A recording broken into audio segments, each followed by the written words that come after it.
Justin and Brett coming at you from the 41st acre. Big week coming up, big game coming up for us on the 19th, up against Georgia. Obviously, everybody knows a top 5 tilt. And we're just here to kind of preview it a little bit, let you know some initial thoughts we have. And Brett and I will both be going to the game, so I'm sure you'll see some fun in-person videos of us pregame, potentially halftime, and probably after the game as well. Brett. And as always, we're unfiltered, a little biased, but 100% truthful. That's right. I appreciate that, Ben. Feel for Ben here, who's on a golf trip. Thanks for the invite, Ben. Hope he's hitting them straight. So we got currently a 5-point spread as Texas is a favorite. Started off at 3.5 and jumped up to 5 yesterday when apparently some, and I quote, respectable sharks put some heavy money on Texas to cover. Over under is 56.5 as of right now. Obviously, as most know, it's Saturday, 6:30 at beautiful DKR. We've got about 82 degrees a high. It's going to be a beautiful fall day in Austin, Texas. F1 is in town, so if you don't have a hotel room, good luck. If you have a hotel room, I recommend potentially Airbnb that bad boy out for about twice as much money and have yourself a good little turnaround. Game day is going to be at the game. They're not going to be where they usually are in the LBJ lawn. They're actually going to do it at the south lawn right below the main tower, so that'll be fun. Have to try and get over there and say hey. And Scotty Scheffler is going to be the guest picker. That's cool. I like that they're bringing in Scotty. Yeah, that's cool. Hopefully he'll go undefeated, and obviously he's going to pick UT. Let's hope he doesn't get arrested on the way there. That would be a damn shame. But maybe I bet you they crack a joke about that. I bet you $5, which is, I know, not even a full beer, but I bet you they definitely throw something at him for that. A little history. Last time, well, I guess just some kind of fun facts, but the last time Georgia lost to a team that was not named Alabama, do you know when that was, Brett? I do not. I do not remember. 2020 against Florida, which is insane.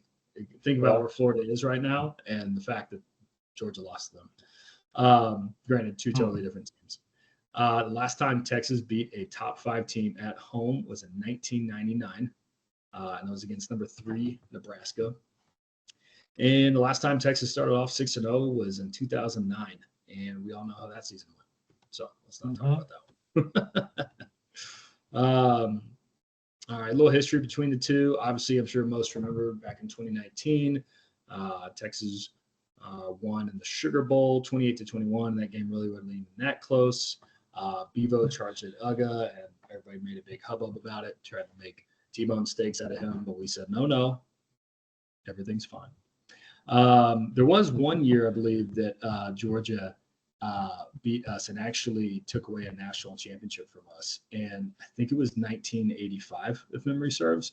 And apparently there's a joke amongst the Georgia fans where if a Texas fan asks a Georgia fan what time it is or vice versa, I guess, you know how we say OU sucks, they will say 10-9 because that's what the final score was. It was 10-9. Wow. 10-9, 10-8. I may have messed that up. Pretty sure it's 10-9. Either way, they took that national championship from us, as history tells me. So looking forward to this game. This is going to be a massive game. Probably the biggest game at DKR since, I'd say, 2006 when we hosted Ohio State after we had just won the national championship. And we beat them the year before in what's their place called? The Horseshoe. So this is, to say the least, this is a pretty big game. Brett, you got any initial feels about the game coming in on Saturday evening? I mean, man, I'm so excited about this one. This is weird. This is weird that this is first of all, it's a conference game at DKR. That's a top 5 matchup. Mm-hmm. When was the last time we had a conference game that was a top 5 matchup? It was like, I don't know, when Nebraska was good, because we don't play Oklahoma. I would have said it would have been in 2008 when we had the run of like Oklahoma State, Missouri, and OU and Tech. Remember, like we played like 4 top 5 teams that year or something like that. Yeah. Back with Colt. Yeah, but I don't know if any of those top 5 teams at home. Yeah, I think Missouri was top 5 with us at home, And But Oklahoma State, I believe, was also at home. But Tech is gotcha. obviously at Tech. Okay. So it's been that long since we've been able to play a good conference opponent at home. Yeah, when we've been good and they've been good. We went. That's right. That's right. No, I mean, this is so cool. This is exactly why everyone got so excited to go into the SEC. We don't have to sit there and look at the schedule anymore of the Big 12 conference games and try to figure out if BYU is going to be very good or if Texas Tech going to be formidable this year when they come into DKR. It's almost like those games you're expected to win. You know, the expectation is you win, but you win handedly. Like those games are yours to lose. This is different. This is true, you know, SEC play. This is highly competitive football. We can expect this as Longhorns year in and year out now, based on the new schedule, right? That's to me, that's so exciting because, you know, now it actually makes it hard to figure out which games you want to go to on your season tickets if you don't go to all of them. Right. You know, you have to. There's a few you have to pick from. So this is exactly what we're all getting excited for in 2021 when the news dropped that we're going to the SEC, and I'm just so happy to be able to experience that. So yeah, I'm pumped. Amen. Sorry, you said BYU, and I got chills. I swear I just saw Taysom Hill run by again for another touchdown. Yeah, yeah. Man, Well, I'm there with you. This is like the hype will be real Saturday for sure, but everything here on the local radio is just off the charts. It sounds like game day is going to be bigger. The crowds are going to be bigger. Again, likely the biggest home crowd DKR has ever seen. Just everybody is going to be on another level of amped. We're going to try and show, you know, what has been the top dog, not of just the SEC, minus obviously a couple of losses to Alabama, but the top dog in the nation when it comes to college football for the past, half dozen years or so. So be able to bring them here and show them what kind of home field advantage we have as a crowd. I can't wait. I'm excited. It's going to be a great time. And what a great atmosphere it's going to be. And beautiful weather and everything, as we mentioned. We've got a couple of quick injuries we want to go through. We've got Smile Mondone. He's going to be out. I know he's a pretty good linebacker for them, so that could help our run game a little bit. Branson Robinson, Roderick Robinson, they're going to be out, but I don't think that they're personally, I don't think they're as good as the other two guys they've got going in, who we'll talk about later. Nobody doubtful in the questionable range. They've got Tate Ratledge, who just had tightrope surgery a couple of weeks ago. Look, they're trying to say that he's questionable and there's a chance for him to come in. There are a lot of folks who have tightrope surgery who don't come back for months. So if they think he's going to come in that quickly and be better than whatever else they have there, now don't get me wrong, Tate Ratledge is a beast. He's a monster. I wouldn't want to get in his way, especially with that beautiful mullet. But man, that's a tall ask for him to come in and play at that level against, you know, honestly, a pretty fantastic Texas front. Probable, it does look like they're getting their center back, Jared Wilson, and Jordan Hall, who some Texas folks might remember from recruiting a few years ago. Big-time defensive lineman, so it sounds like he's going to be able to play again. Don't know if he'll be able to play a full game of snaps, but he'll probably be able to give him some much-needed relief on the D-line for depth.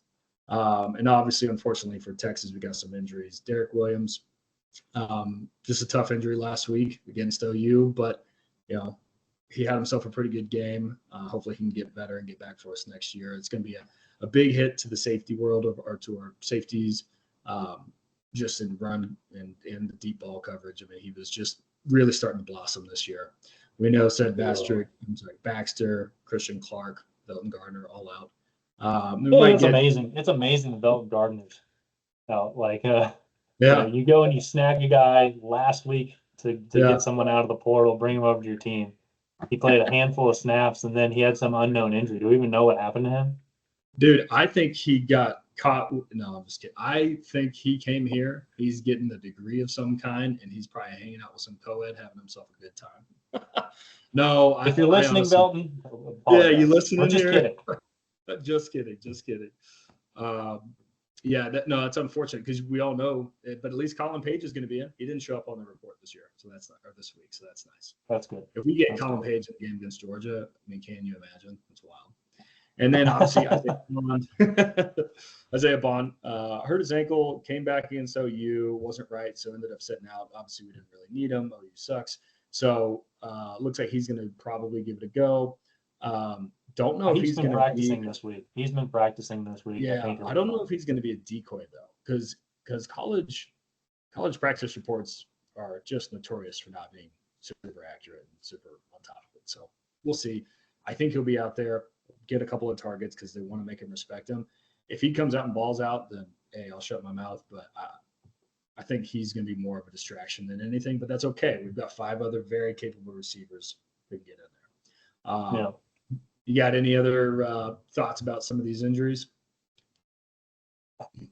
It'd be really fun to go into this game with a healthy backfield. You know, like I look at CJ Baxter, and every time I see that name I don't know why we have to put it on the injury report anymore. It just seems silly at this point in time. You know, same with Christian Clark. They're out for the season. Right. But every time I see it, I just say, what could have been? You know, it feels like we're missing that missing ingredient of that explosive running back who really can just carry the load for you. Like I think of like Jonathan Brooks in the fourth quarter against Alabama last year.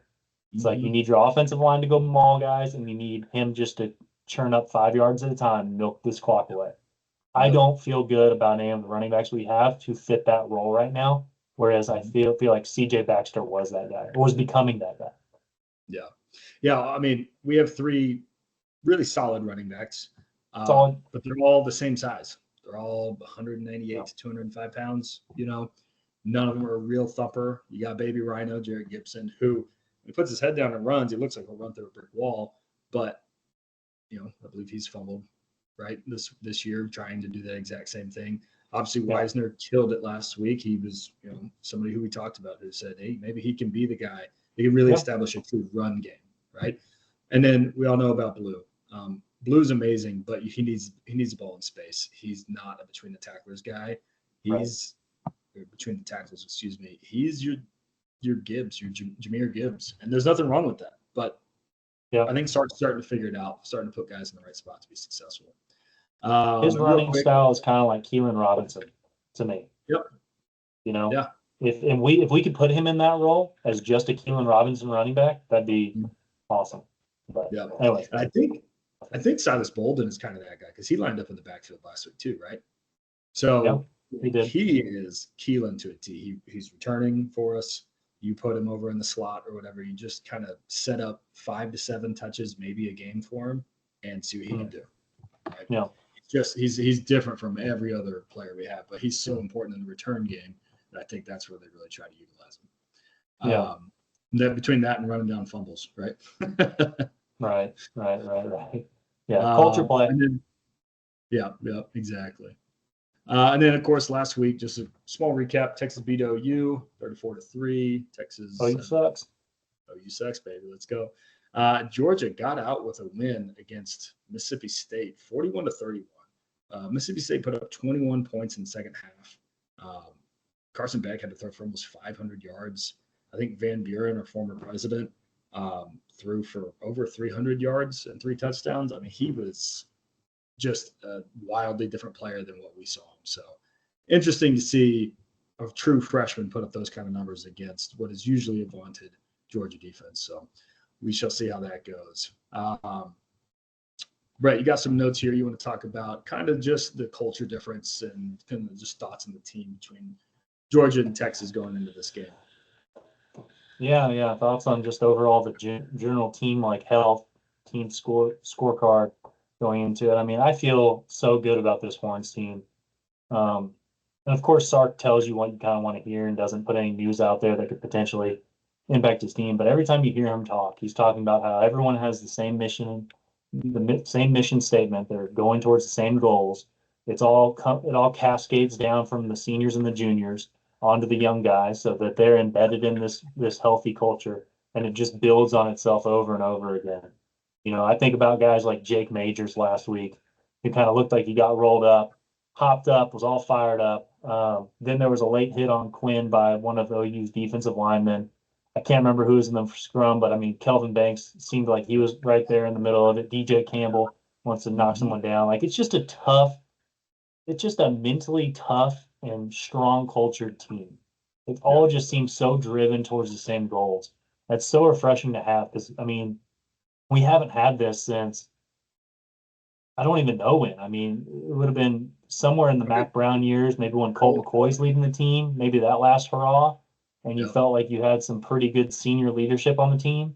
But it's been few and far between. It's not that, you think about like someone like Nick Saban, where it's like those guys, his players emulate who he is as a coach because that's what's required to be on that team. And it feels like we're starting to get that. And obviously, that's something that Sarkisian's pulled from Saban, which is why I mentioned that. Yeah, I think this team is dialed in and ready to go. I think this is what they want. They're not satisfied with being 6-0. They're not satisfied by putting another whooping on OU and everybody else that they played this year. It's go out and prove it. If I'm the defense, I'm saying, hey, we haven't played a great offense this year. It's time to prove that we're the number one defense and go shut down a formidable offense.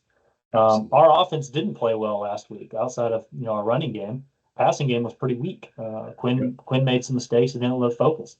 If I'm them, same thing, right? You got to go dial it in against another great defense.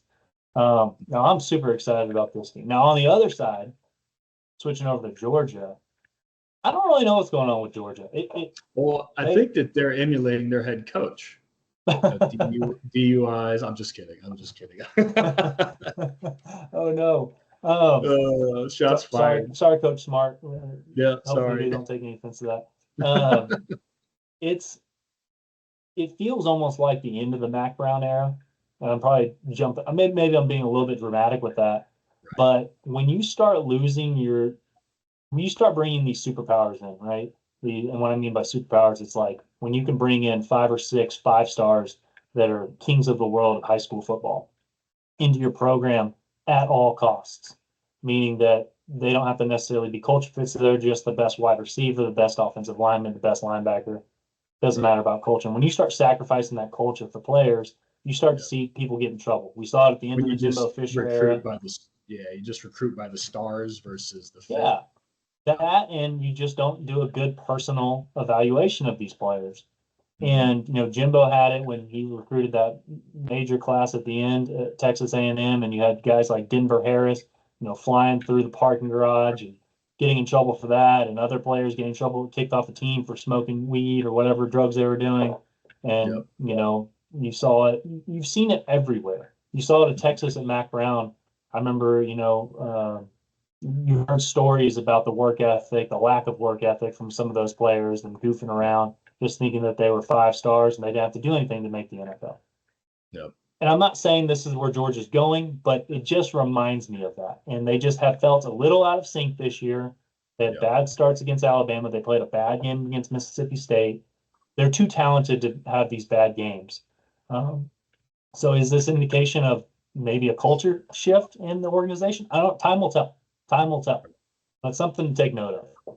Yep. Yeah, I'm with you. They need a minister of culture. If only there was another team around. Shout out McConaughey, because I know you're watching. You love us. No, the part earlier you were talking about the older guys, juniors and seniors, telling the younger guys, hey, this is how we do things around here. There was a question that went to Ant Hill last week after the OU butt whooping. And they were basically just saying, what did it mean to the defense to keep OU out of the end zone there at the end of the game? Anthony Hill, true freshman, says, it was good for us to get some of the young guys in there to play. I'm sorry, I said true freshman, true sophomore. And he said, it was really good to get some of the young guys in there to play and show us what they got and like to continue carrying that no touchdown streak for us. And it's just like, wow, like that dude is a true sophomore, and he's calling other people who are just not playing as much as him young, because he's still young. He still has at least one more season that he needs to play college ball. So, yeah, I mean, it is a culture of if you're good enough, you're old enough, and if you're not good enough, then you better get good, right? Yeah. And I love it. I love how much they rally to each other. It sounds like the communication, again, just in the locker room, on the field, and then as they're walking into the practice facility and everything, it sounds like it's all just buttoned up. They're there for business. They're ready to. They're all on one singular mission, and yeah, the way they came to Quinn's defense against Michigan and against OU, I think shows a lot of that because last year or 2 years ago, Quinn's first year when he got pushed and all that kind of stuff, he just looked like a whipped dog on the sideline. Nobody was there to help him out, to cheer him up, get him out of his funk. It was just, oh, good luck. You need to do it yourself. So I'm 100% with you. It is a clash of cultures right now. Not that Georgia is at the end of an era, but they're definitely, it seems like a down year for them. So we'll see. They obviously could turn it around. They're just as talented as anybody else out there. Right. All right, we're going to start getting into some game thoughts. So, Brett, I've got on my end, we're going to talk about some predicted players of the game. I'm going to go on offense, Ryan Wingo. Again, I talked a little bit earlier. I said Isaiah Bond is potentially just going in as a decoy. I'm not saying he's not going to get any targets, and not that he couldn't make a straight line run for a touchdown, right, just by beating his man. But he's not going to be the Isaiah Bond I think that we've seen. And that's okay. We've got 5 other great receivers, and one of them is Ryan Wingo. And we talked a little off air. Ryan Wingo is just incredibly electric. Every time he touches the ball, you think, here goes 25, 50, maybe 75-yard touchdown. Every time. If it's his little jet sweep, if it's a small in route, if it is an out route, like whatever it is, they haven't really geared him up. But I think this might be the game where he gets close to 200 yards and 2 touchdowns. I know, but he's that good. Get him 6 or 7 targets, 6 or 7 touches. Let's see what he can do, right? So I'm super interested in Ryan Wingo this week. And then on defense, I'm going to say Colin Simmons. It's easy to say Colin Simmons. I get it. But that dude's going to have multiple sacks in my mind. I mean, he's just so good at pass rush that he's going to be another guy we're talking about, which is nothing crazy. It's not a bold take. It's just watch him. Number 11 on the defense. He's amazing. And then Jahdae Barron, number 7 on the defense. He hasn't really had his big impactful game yet.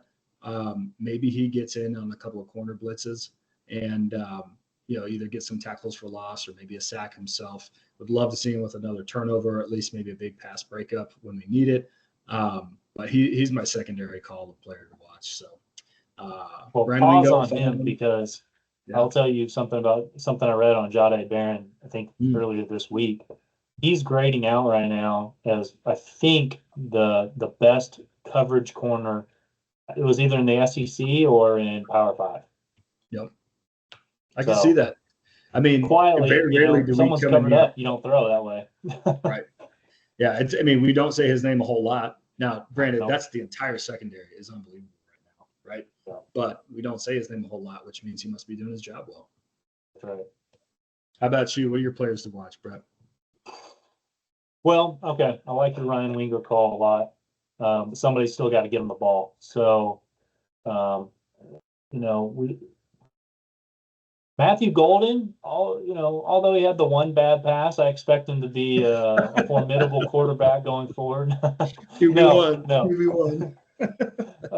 No, this is Quinn's game. To me, Quinn cannot have a 199-yard game with 1 passing touchdown, 1 interception, and us win this game, in my opinion. You can do that against OU and beat them handedly. But for us to win this game, Quinn's going to have a game. And he can make mistakes and all that, but he's got to have way more upside statistics than downside ones. So Quinn's going to have to go off in this one in order for us to secure a victory. He's going to have to throw for, probably, 250, 300, 400 yards, whatever it takes. And he's going to have to take care of the ball and get the ball to his playmakers like Ryan Wingo. So I'm all in on the 200-yard call on Ryan Wingo, and I hope Quinn's able to get to him in space and let him do his thing. I'm in. On the defensive side of things, so this is the best offense our defense is playing, and we're going to talk about this here in a little bit. But in order for us to play well as a defense and to hold Georgia to a reasonable amount of points, our rush lanes are gonna, or our defensive lines are gonna have to maintain their spots. They're gonna have to clog up holes as best they can. Mm-hmm. But even so, Georgia's offensive line is too good for us to sit there and break through and to clog it up, and the running backs are too good as well. So this is going to have to be a big game out of LaFau and Anthony Hill. Those guys are going to have to be all over the field, plugging up every hole that comes open, and really going man-to-man with those running backs. It's very talented running backs at Georgia. I think that's going to be – I think both of those guys are probably your leading tacklers at the end of the day. And let's just hope that those leading tackles are coming on the 1 and 2 yard gain and not the 7 and 8 yard gain, right? Yep.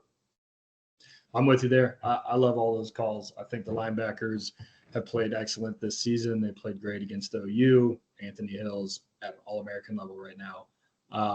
He just has to keep playing his instincts. They've got a really good thing going with that defensive line where defensive line is staying gap integrity like you talked about. Yep. And these guys are just able to go, cool, see ball, hit ball. And they're doing it. And then with Quinn, I'm with you. And I think we'll have a little bit more on him coming up in a little bit. But last week he just looked a little off. I mean, his first series, sacked, overthrow, interception. And after that, he didn't look great, but he had a couple of dimes, right? So it looked like he was rusty. I'm really hoping that his abdomen, whatever it is, abdominal strain is better. If not, it's great to have Arch. But if this team wants to get where they want to go, Quinn needs to be protected and needs to be playing at his best, especially against Georgia. That's right. So I know we kind of talked a little bit about this, but, here we are Thursday night. Yeah. Sorry. Long work week. Here we are Thursday. Man, besides, the hyped crowd, everything going on with it being the real SEC primetime, any other major initial thoughts in regards to what this means for Texas now, what it means for them for the rest of the season? Is it a measuring stick for who we are, or is it a measuring stick for what we can become? Anything like that? I'll add one more thought to those initial thoughts I had about kind of this game and the excitement around it. And 2 years ago,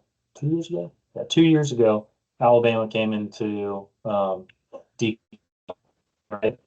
We were in that game, I believe at game time, we were 20.5-point dogs at home. That's right. To the number one team in the country. Yep. That was a different Texas. Now Texas, there's not a team in the country that Texas would play where Texas probably wouldn't be favored unless it's just a massive home crowd that they're playing on. So we're just in a different era of Texas football. It's so exciting to be, for this to be such a close game and for us to be favored by 5. I mean, who told me, was it you, Justin, that was telling me when the last time Georgia was not favored in a game or something? Oh, yeah. Like 50-something years ago, or 50-something games ago, excuse me. 50 games. Yeah, 50 games. That's crazy. And so Texas is the team that's going to make Georgia an underdog. Right, wrong, or indifferent. That's a pretty cool stat. So I'm just excited that this is intended to be a competitive game. And Texas is as competitive as they are against all competition this year. Doesn't matter who it is. Amen. What are you most confident about? What are you most confident about? Our team or whatever, coaching? Yeah. Well, yeah, coaching for sure. I mean, I love what Sarge does and I trust him, but as far as our team goes, individual units of the team, I have to say, this is weird for me to say it, because I don't think I've said it in 10 years at least, but the pass rush. I'm the most confident about our pass rush. Going into the Washington college football playoff game last year, there's no way I could have ever said that. That would have been a joke. Right? Our pass rush just was not there last year. This year, it comes from all angles. We got Vernon Broughton, bringing it up the middle constantly. Alfred Collins hasn't had a big breakout sack game yet, but we know he's capable of that quickness and being able to make plays on the quarterback. And then our edges, we have edges for days. Every one of our edges can be a sack artist. I mean, Barron Sorrell is kind of known for anchoring the edge down, but he can get in there in the backfield. Then you've got a freaking Colin Simmons. Colton Vasek's a young guy who's racking up sacks already. Ethan Burke and Trey Moore haven't been as explosive in the sack game, but I mean, we know they're capable. So, yeah, pass rush. Let's disrupt Carson Beck. That's what I feel the most confident in, and if that needs to be a significant part of the game plan, because we can see that when he gets disrupted, he gets uncomfortable and he makes mistakes. And if we can force some turnovers out of that should be part of the game plan. Yeah, I'm with you. You know, speaking of being real confident in the pass rush, the complementary piece to that is having a great secondary, and that's what I'm most confident is. Great transition. There, for sure, is our secondary is so sticky right now. They're really good at man coverage, and because they're so good at the first 2 to 3 seconds of coverage, it's allowing our amazing edges and edge play to get to the quarterback and make them get off platform, get off balance, possibly move the pocket, etc.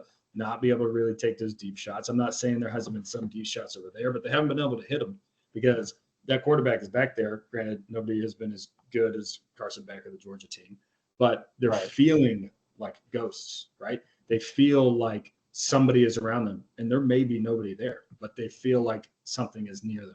So they're not able to make those throws, or they don't see it because they're so worried about what's happening to them, even though it could be nothing. But the complementary role between the secondary and the pass rush is massive. So I'm really looking forward and very confident in what our secondary can do. With that, I was actually thinking about, as you were talking about the pass rush and what kind of like, okay, well, what beats a pass rush? And that you slow them down by either an RPO or quick screen game.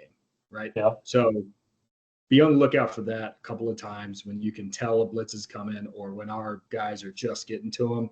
We'll dump off for a screenplay because that is just a killer. So that might put us in check a little bit. And I don't know if anybody's tried it against us, honestly. And if they have, it's just been destroyed by Bright Anthill and the foul. So I guess that's a good thing. But yeah, man, I'm looking forward to the secondary play just in conjunction with that pass rush.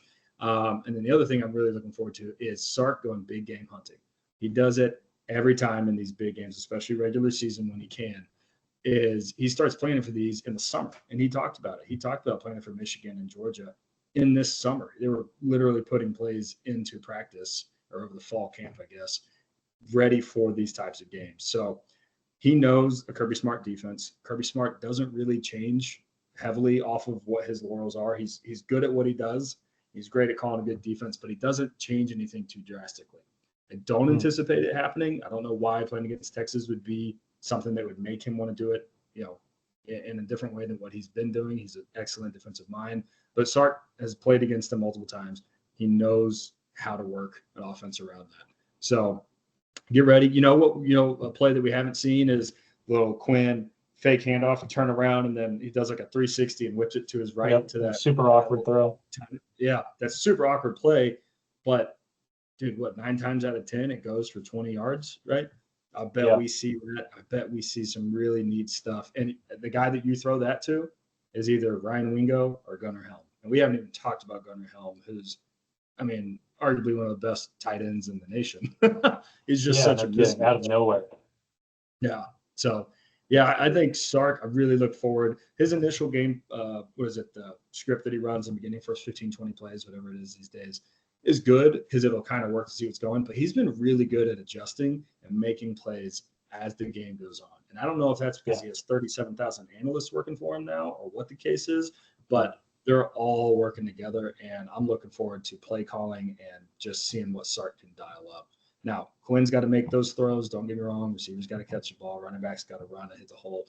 But we've seen some very different runs and some very different pass game schemes this year. If I'm a defensive coordinator or defensive play caller for Georgia, I don't know what you prep for. There's so much talent on offense that you kind of just got to hope that we shoot ourselves in the foot. So not looking forward to SEC refs, but we'll see how that goes. Yeah. What about what are you worried about this game? The one thing I've been saying to people who've been asking me about this game, it's like, what is your chief concern? How do you feel about the spread or whatever? Texas's defense is ranked number 1, I think, in touchdowns given up and total yards allowed. Yeah. I think both those were ranked number NDP. 1. And what? EPA, I believe. Okay. It's like efficiency per play. Gotcha. Yeah. So, you see that and you're like, wow, this Texas defense is elite. I think it is. I really do. Yet this defense also has not been tested. Texas, the Longhorns, have not played a top 75 offense this year. The best offense we played, I believe, is Mississippi State. I believe. Could be wrong there. And I think they were number 76. So you immediately go from OU, who was, I don't even think OU was in the top 100 offenses, and deservingly so in that spot, to I think a top 30 offense in Georgia. So not necessarily an elite offense, but a pretty damn good offense.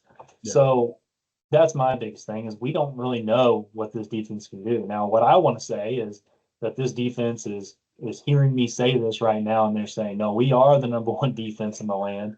We're going to prove it to you. We're going to prove to everybody on Saturday and getting all fired up to prove it to her. But if you were to ask me what my biggest concern is, that's probably it. It's an unproven defense against quality caliber offense. No, I'm right there with you. That's my unknown is the level of player we're playing, the level of game. I mean, it's just a different level of hyped up game. I mean, the Red River rivalry is one thing, don't get me wrong, but OU just weren't it this year, right? Yeah. So having Georgia, they've won 2 out of the last 3 national championships, right? They won 40-something straight regular season games in a row. Again, they've just been, top of the top when it comes to college football this past 6 years. So a little bit worried about that. That's definitely my biggest worry is they're coming in here ready to play. They have every reason to put it all on the field. They already have a loss. They have Tennessee, I think, and Ole Miss coming up next. So it's not like their schedule, it gets easier, technically, if you want to say that Texas is the hardest, right? And it's a away game. So potentially the hardest game they have this season, but they did also just play at Alabama. So they got screwed on their schedule, quite honestly.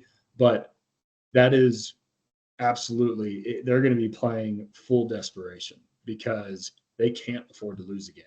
Not that a 10-2 SEC team can't make the 12-team playoff, but they better come ready to play. That's for sure. The margins are razor thin at that point in time. Yep, exactly. Could you imagine if Georgia sneaks in as the number 12 team? Holy crap. Yeah, no kidding. Right. Yeah, that'd be crazy. So that I think is my biggest. Is there too much hype around the game? Will our guys come out too fired up and have too many stupid penalties in the beginning or something like that? Not that we can't dig ourselves out of that hole, but man, just do your job. Play with emotion. Don't play emotional, right? Yeah. Be hyped with your team. We'll cheer you on. Don't get me wrong. Like the crowd will be there for you, but let's not let the moment get too big for us. And just keep in mind who you're playing, right? Well said. Yeah, I like that a lot. We haven't talked a lot about penalties. I thought Texas did a really good job last week. Yeah. Managing the penalties. We didn't do it against Michigan. We started off the drive, killed a touchdown for us on that drive, the first drive against Michigan. That is a point of improvement. So maybe start to use the bye week to drill that into the team. And yeah, I'm with you, man. We don't make stupid mistakes like that. Yeah, just play the game you know how to play. I think you win this. I think you have as much talent, technically, if you want to look at stars, no, but I think you have as much developed talent as they do. And I think you have a better play caller on offense and just as good of the play caller on defense. I mean, we're very multiple on defense, so I think we can do it. All right, let's start with predictions first. What do you think? Are you going to do prediction or bold take? Which one are you going to do first? Oh, we'll do predictions. That's good. I like that. All right, what do you got here on a prediction? Again, the spread, for those of you who are in the entertainment business, is Texas by 5. So, Brett, what you got? All right, man. So, I almost hate to do this to the Texas defense, but I'm going to have the Texas defense give up more points than they've given up this entire year, almost by twofold. They're going to give up 20 points to Georgia. I think that they can hold them to that, but I feel like this Georgia offense, as talented as they are, with the explosive playmakers to bust a couple of plays, they're good for 2 touchdowns and a couple field goals. So I'm going to say 20 points for Georgia. but the Texas offense is going to get going on Saturday, and we're going to put up 35 against them, which is pretty crazy to say against a really good Georgia defense. I think it could be more than that, but I think once we get a comfortable lead, I think you're going to see us start running the ball and start managing the clock a little bit. So I'm going to say 35-20. Okay, I like that. I think it's certainly a good take. I don't think that I don't see either one of those numbers being impossible from what I've seen from either of these teams so far. The 20 points, you would like to think that you were saying that Georgia would score. You would like to think that that's a little high, but Georgia is no schmuck. They're not. I'm kind of right there with you, though. I've got Texas winning 30-17. Originally, I know I said 33, but I moved it to 30. I just think that offense is going to be able to throw all over that Georgia defense. It's one thing that they have not proven. I think it's maybe just some inexperience on the back end. They're not really getting a great pass rush. So, unless they come in totally different or doing some crazy exotic blitzes that we just can't figure out or something, I'm not sure I see us staying below the 24 mark for sure. But I think we could get to 30, maybe 33, but I'll say 30-17. Again, much better offense than what we've seen across the entire season so far. I hate to say that they'll give up 17, like as odd as that sounds. I mean, it does. It sounds crazy that we're saying, man, 17 is a lot. But that's kind of where I'm at right now. So we got 35-20 from Brett, 30-17 from Justin. We will obviously see that here in a couple of days as to if either one of us is close or 100% accurate. All right, here we go. Let's talk about bold takes. I'll go first on this one. Talked about the pass defense for Georgia. Not exactly sure how good they are and if they're going to come ready to play. Quinn's got a big arm. Again, as long as his abdomen and everything is good to go. I've got Quinn throwing up 300 yards or more and 3 touchdowns. That's right, the 303. This is the game, this type of game that Quinn comes out and balls out. He's done it against Alabama. He did it against Michigan. He did it against Washington. I know he lost the game against Washington, but it doesn't mean he didn't ball out. Oklahoma State for the Big 12 championship. I mean, these are the games that Sark and Quinn are like this, and they're ready to go. So I've got that. Defensively, I'm calling 5 sacks. I think that Georgia's going to try and pass that much. I know 5 sacks is a lot, but I think they're going to have to pass a lot. And we talked about how good we feel about our edge rush and our secondary. So I'm calling 5 sacks, big time. And then last but not least, last week I said I think a big special teams return, and we got it. He almost scored, but I said, hold on now, Silas, not yet. Let's do it this week, baby. Let's get a special teams touchdown this week, potentially a blocked field goal, potentially a punt return of some kind, something like that. Now, I realize those of you who are very good at math, you say, wait a second, a special teams touchdown and 3 Quinn touchdowns, that's 28 points. So maybe we'll get a safety in there. All right, Bert Auburn, don't worry about kicking field goals. I love you, man, but maybe not this game, okay? No, we love you, Bert. We need you to make all your field goals, though. We do. 2 for 3. All How right. about you? I like those. I like all those, and I like how much they aligned with some of our key thoughts on offense and defense for the game. That's good stuff. My bold take, I'm just going to have one today or for this weekend, and this is going to be to hold Carson Beck to less than 200 yards. I think 200 yards is kind of that number that I'm thinking. Our pass defense has been really good this year, untested, but really good. So this Carson Beck had to throw for 500 yards last week to beat Mississippi State. I think that pass rush is going to get to him and affect him a lot. And I think like Justin was mentioning earlier, that secondary is just good. They're sticky. They're going to be all over their playmakers on the other side. So I think if Georgia has any success, it's going to be in the run game, and they're going to hold Carson Beck to less than 200 yards. I hear you. Man, that's awesome. 200 yards or less, that would be huge. I mean, considering he came into the season as the Heisman favorite, the predicted number 1 overall quarterback in the country, potentially number 1 overall draft pick. If we could do that, that would be saying a lot about this defense for sure. So that's all before they knew who who he was going to have to play against this year in Texas. That's fair. That's fair. We knew it was coming. We knew this Texas team was going to be good. That's right. We've been excited. We've been calling this as the year. Last year would have been a great time. Don't get me wrong, but yeah, this was definitely the year. It's an injection of fantastic senior leadership and production meets just, an unbelievable amount of youth, very talented youth coming in and absolutely just balling out. If you're good enough, you're old enough. So that's what we're seeing these days. Yeah. Well, man, I think that about cuts it. Unless you got anything else you wanted to cover or chat about. No, nothing else from me. I'm so excited for this game. I can't wait to be there. Start the tailgate action, see the Georgia fans, talk to them a little bit, see what they're confident in. Like Justin said, we'll have more content coming out, probably pre-game, mid-game, post-game, obviously. Maybe a few shorts here and there. So looking forward to publishing that, and please subscribe and comment. That's right. I'd like to hear what you guys want to hear about. And Ben, I know you're going to watch. Let's go, baby. Hit them straight. Yep. And as always, we're unfiltered, a little biased, 100% truthful.